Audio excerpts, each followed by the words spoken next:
گرمی ہو یا سردی نماز کی پابندی میں فرق نہیں آنا چاہیے. وہ مالک جانتا ہے کہ سردی کی راتیں لمبی ہیں کیونکہ بنائی اس نے. وہ جانتا ہے کہ گرمی کی راتیں چھوٹی ہیں. وقت پہ سو جایا کرو, اپنی صحت کا بھی خیال کرو, اور سب سے پہلے ایمانی صحت کا خیال کرو. یہ کوئی کاروبار نہیں ہے, یہ کوئی تجارت نہیں ہے, یہ کوئی پڑھائیوں ڈگریاں نہیں ہیں کہ آپ وقت پہ نماز ہی نہ پڑھیں.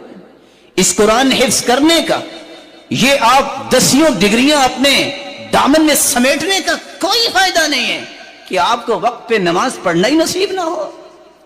صحیح بخاری پڑھنے والے اور سننے والے جانتے ہیں کہ جب اللہ کے رسول نے دیکھا تھا کہ ایک شخص بیٹھا ہوا ہے اور ایک کے ہاتھ میں پتھر ہے, فَيَسْلَغُ رَأْسَهُ, اس کے سر پہ پتھر مار کر کچل دیتا ہے.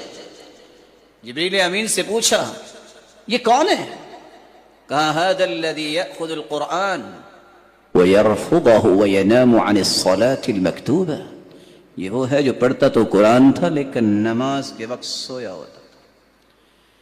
یہ گرمی اور سردی کا موسم بہانہ نہیں ہے. نہ ہم زندگی کے پہلے لوگ ہیں کہ ہم سے پہلے کو پیدا ہی نہیں ہوا. 1400 سال گزر گئے. جن کو اللہ عز و جلال نے پسند کیا وہ گرمیوں کی راتوں میں تہجد بھی پڑھتے ہیں. تمہیں اگر اس بات پہ خطرہ لاحق ہے کہ صبح نہیں اٹھوں گا, عشاء کے ساتھ پڑھ کے سو جائیے, پھر بھی رات موجود ہے. اور آپ عادت کھانے کی, گفتگو کی, سونے کی خود سیٹ کر سکتے ہیں. آپ چاہیں تو ایک روٹی پہ بھی گزارا کر سکتے ہیں. اگر آپ عادت بنا لیں کہ نہیں 4 سے کم تو بات نہیں بنے گی, آپ کی عادت بن جائے گی. سونا بھی اسی طرح ہے, گفتگو کرنا بھی اسی طرح ہے. آپ جس طرح اپنے آپ کو سیٹ کرنا چاہیں کر سکتے ہیں. من تصبر صبرہ اللہ, جو صبر کرنا چاہتا ہے اللہ اسے صابر ضرور بناتے ہیں. ومن استعف عفہ اللہ, جو پاک دامن بننا چاہتا ہے اللہ اسے پاک دامنی ضرور عطا کرتے ہیں.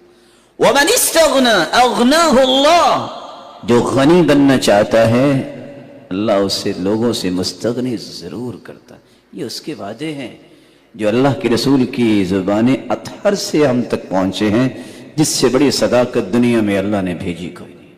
جہاں پوری کائنات کی صداقت ختم ہو جاتی ہے وہاں محمد مصطفیٰ کی صداقت کا آغاز ہوتا ہے.